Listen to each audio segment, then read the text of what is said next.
అంటే ఆ క్రమంలోనే మీరు టీఆర్ఎస్ మీద అనేక కేసులు వేస్తున్నారా? అంటే మీరు లాయర్ కదా, మీరు ఎంత స్టాండింగ్ ఉందండి మీకు? నాకు ఇప్పుడు 23 ఇయర్స్ అండి స్టాండింగ్. 23 ఇయర్స్ నుంచి మీరు న్యాయవాద వృత్తిలో ఉన్నారు. గతంలో మీరు ఉమ్మడి రాష్ట్రంలో కూడా Congress party legal cell chairman చేశారు, కో చైర్మన్ చేశానండి, కో చైర్మన్ చేశారు. ఇవాళ టీఆర్ఎస్ ప్రభుత్వం ఏ కార్యక్రమం తీసుకున్నా కూడా కాంగ్రెస్ పార్టీ కేసుల మీద కేసులు ఫైల్ చేసి పరిపాలన అడ్డుకుంటుంది అనేటువంటిది టీఆర్ఎస్ నాయకులు చెప్తున్నారు. ఇవాళ కాళేశ్వరం కానివ్వండి, మిగతా ప్రాజెక్టులు కానివ్వండి. ఇప్పుడు మీరు అది కరెక్టేనంటారా? అది శుద్ధ అబద్ధం. ఇప్పుడు ఒకటి కేసులు కాంగ్రెస్ పార్టీ కావాల్సి వేస్తుందనే తప్పు. మేము కేసులు వేసిన సందర్భం మా శ్రవణం ఒకటి వేసారు, ఏది ఆ జీవోలన్నీ హైడ్ చేస్తుంటే అది ప్రజలకు సంబంధించింది, రాష్ట్ర వృద్ధికి సంబంధించిన జీవోల్ని నువ్వు హైడ్ చేయాల్సిన అవసరమైంది. వెబ్సైట్లో ఎందుకు పెట్టడం లేదు? పబ్లిక్ డొమైన్లో పెట్టాలి. పబ్లిక్ డొమైన్లో పెట్టాలి. అది మా న్యాయపరమైన కోరిక, మాకు హక్కు ఉంది, మేము డెఫినెట్లీ వేస్తాం. అదేవిధంగా మరి శశిధర్ రెడ్డి గారు ఒకటి వేశారు. అదేవిధంగా ఇటువంటివి తిప్పి కొడితే ఒక 3-4 కేసులు తప్పితే మేము వ్యక్తిగతంగా కాంగ్రెస్ పార్టీ నుంచి వేసిన సందర్భం లేదు. రెండోది, వేయాల్సిన అవసరము ఉంటే కాంగ్రెస్ పార్టీ ఖచ్చితంగా వేస్తుంది. అంటే నువ్వు ఒక నిర్ణయం తీసుకునేటప్పుడు దీనికి వచ్చే లీగల్ కాంప్లికేషన్స్ గురించి ఆలోచించాల్సిన అవసరం లేదా? ప్రభుత్వ అధినేతగా ఉన్నప్పుడు నీకు న్యాయ నిపుణులు లేరా? నీకు మంత్రివర్గం లేదా? వీళ్ళందరితో చర్చించు. ప్రతిపక్షంతో కూడా విజ్ఞత కలిగిన ప్రతిపక్షం ఉంది కదా, ప్రతిపక్షంతో ఎందుకు చర్చించరు? మీరు కాకుండా కలలో వచ్చినట్లు ఒక నిర్ణయం తీసుకొని దాన్ని ఇంప్లిమెంట్ చేయడానికి మీరు రేపు మంత్రివర్గంలో పెడితే, దాన్ని అసెంబ్లీలో ప్రవేశపెడితే అందరూ డూడు బసవన లేక తలూపుతుండే. అది దాంట్లో లీగాలిటీ ఏమున్నది? రేపు కోర్టులలో ఏమన్నా ఈ ఇబ్బందులు తలెత్తుతాయి అనేది ఆలోచించకుండా, ప్రతిపక్షాన్ని సంప్రదించకుండా చేసినప్పుడు ఖచ్చితంగా వీ హ్యావ్ ఎవ్రీ రైట్. అదేవిధంగా అగ్రీవ్డ్ పార్టీ ఎవరైతే ఉన్నారో ప్రతి ఒక్కరు కూడా కేసులు వేసే అవకాశం ఉన్నది. మోరోవర్ చెప్తున్నాను, ఇప్పుడు ఎట్లుందంటే పరిస్థితి రాష్ట్రంలో, ఈ ముఖ్యమంత్రి కల్వకుంట్ల చంద్రశేఖరరావు గారు ఎవరైనా కానీ ఆయన తీసుకున్న నిర్ణయానికి వ్యతిరేకంగా ఇస్తే లోపల సంతోషపడతారు.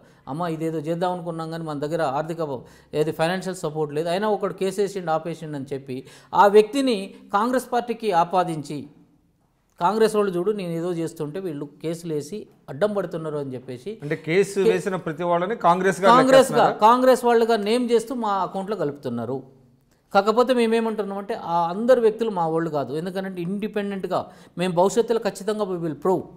ఇంతకుముందు హరీష్ రావు గారు అన్నారు, మీరు ఎన్ని కేసులు వేసినారో అన్నిటిని కూడా మేము ఒక శ్వేతపత్రం రిలీజ్ చేస్తానని చెప్పేసి అన్నారు. మరి ఇంతవరకు అయితే ఏం లేదు, ఎన్ని కేసులు ఫైల్ అయినాయి, ఎవరు వేసారు అన్నది. ఇప్పుడు పిటిషన్ల డిస్క్రిప్షన్ చూసినట్లయితే మాకు చాలా క్లారిటీ ఉంటుంది. మరి అటువంటి సందర్భాల్లో కాంగ్రెస్ పార్టీని ప్రతిదానికి బ్లేమ్ చేయడం కరెక్ట్ కాదు.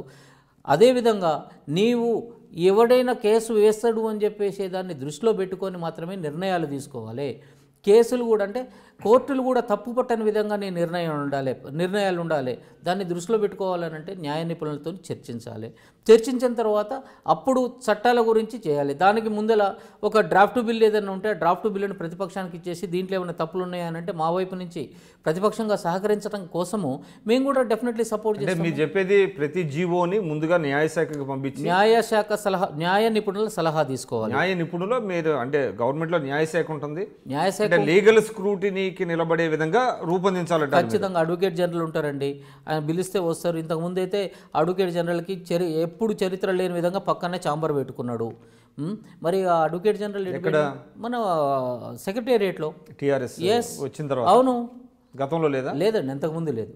మీకున్నారు అడ్వకేట్ జనరల్ ఉన్నారు, అదేవిధంగా జీపీలు ఉన్నారు, అదేవిధంగా లా సెక్రటరీ ఉన్నారు, మీకు మంత్రివర్గం ఉన్నది, ఎక్స్పీరియన్స్డ్ ఉన్నటువంటి మంత్రివర్గం. అంటే ఎక్స్పీరియన్స్డ్ వాళ్ళు ఒక 2-3 ఉన్నారులేండి, అంత లేరు. ఎక్స్పీరియన్స్డ్ ఉన్నటువంటి అన్ని రంగాల్లో ఉన్నటువంటి మా జానారెడ్డి గారు లాంటి సిఎల్పి నాయకులు ఉన్నారు ఎసెట్గా. మీకు మరి ఇంత ఉంచుకొని మీరు వాళ్ళని సంప్రదించకుండా ఒంటెద్దు పోకడలకు పోయి తర్వాత చిట్ట చివరికి వచ్చేసరికి మీరు చేసింది తప్పు అనేసరికి ప్రతిపక్షం మీద నెట్టడం ఆనవాయితీ అయిపోయింది. అంటే ఇప్పుడు వేసినటువంటి వాళ్ళు చెప్పినటువంటి 100 కేసుల్లో మాకు అన్నిట్లలో సంబంధం లేదు. అంటే మీరు ఇప్పుడు టీజేఏసీకి మీరు లీగల్ అసిస్టెన్స్ ప్రొవైడ్ చేయడం? నో, టీజేఏసీకి మా అవసరం ఏంటంటే వాళ్ళ న్యాయవాదులు వాళ్ళకు ఉన్నారు, వాళ్ళ పోరాటం వాళ్ళది.